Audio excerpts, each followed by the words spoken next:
Hello, and today's the day. I am really looking forward to it. I'm on my way to see the new Superman film. See you in a bit.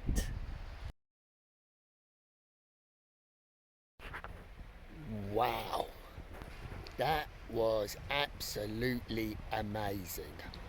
I can't believe how good it was. Wow, it is superb. I left the cinema and I saw a queue snaking round the complex, and all I wanted to do was get back to the queue, join it at the end, and rewatch the film all over again. The last time I felt like that was Daniel Craig's Casino Royale, and the time before that was Superman 2 back in 1981.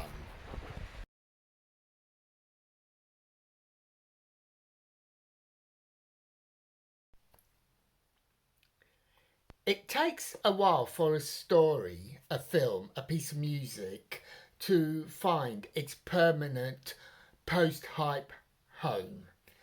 And so today, right now, you still got all the hype of the merchandising. I am on a high for having really enjoyed this movie, and this film is a full 10 out of 10. And I'll explain some of the reasons why as we go along. Um, Having left the cinema, as I said, I just wanted to go straight back in and watch it again. The film was that good. So, it was kind of obvious in the trailers for us Kryptonian geeks.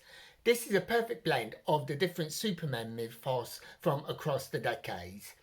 If you know what you're looking for, the threads of the source material are weaved throughout, and very obviously so. But the beauty of this film is that it works for someone who doesn't have an encyclopedic knowledge of Superman.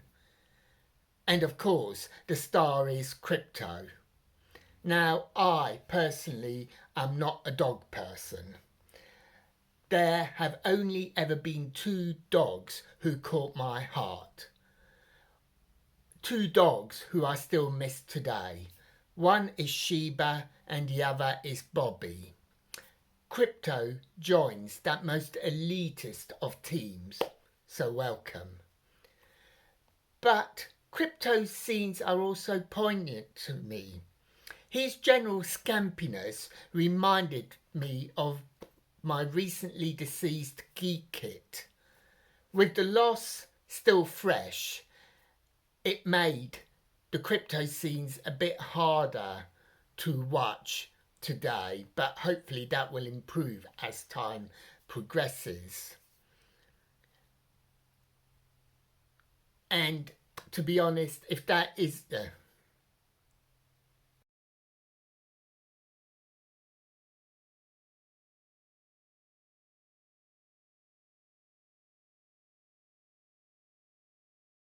but enough about me. What you really want to know is about the film. Is it any good?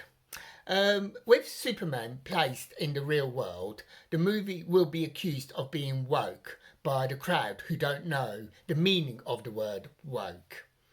Perhaps this could be the start of the fight back on using the word correctly. I agree, this film is woke, and it is woke on the right definition of the word. Superman cares. He emphasizes. He empathizes. He sympathizes. He wants to help. If someone is suffering and he can help, he will do so. Is stopping a war such a bad thing, for example? The reaction to similar events in Action Comics issue 900 led to Superman renouncing his US citizenship, for example. But showing a mirror to humanity via strange tales has been the backbone of science fiction since the 19th century. Go back to the Superman comics, go back to TV series such as The Twilight Zone, go back to novels written by H.G. Wells. But this is also a high action film, and there is plenty of that. The action scenes come thick and fast. But the CGI is used only where necessary, and for as long as it is necessary. There are no pointless drawn out battles here. We do get a lot of characterization for some of the characters, however, not for everyone. So, for example, Hawkgirl is a member of the Justice Gang. But which Hawkgirl is she? And there is one death in relation to a character that I had forgotten was in this movie, so shall remain nameless, and that death was particularly harrowing. And I don't think it's giving away any spoilers or anything to say that Lex Luthor isn't what he seems. In many ways, he is Professor Moriarty to Superman's Sherlock Holmes. Like the Victorian detective pairing, Superman and Luthor mirror each other. Luthor puts on a face to the public, a face that disguises his true achievements. Whereas Superman does good, Luthor does bad. But they are two peas in a pod, different sides of the same coin. It is nice that we see Lois and Clark in a relationship, and we meet a greater Daily Planet newsroom with the addition of Cat Grant and Steve Lombard.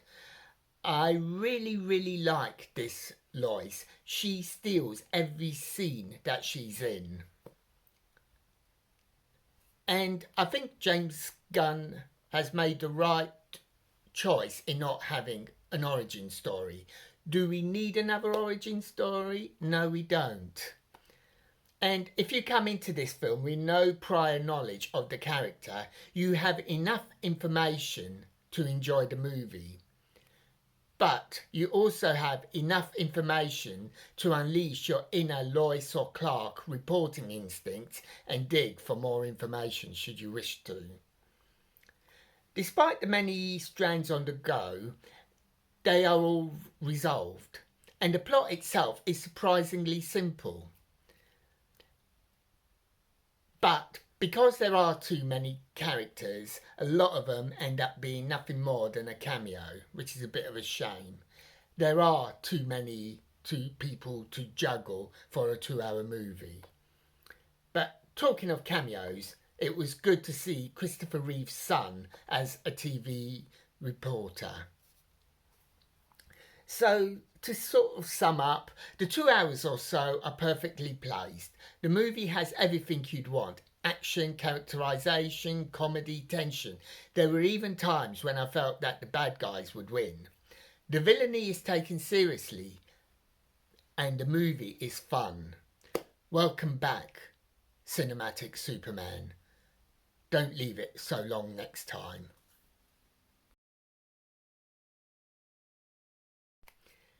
And that's what I think of the movie. Would it have passed the Malmsey eating test? Absolutely, poor Malms. Have you seen it yet? If so, what do you think? A fuller review will appear when the Blu-ray is released, and I can then also go into detail for some of the things I've mentioned earlier. So until next time, may your news be good news, and we all know where that comes from, and happy times and places, and another set of fans knows where that comes from. Take care. Farewell.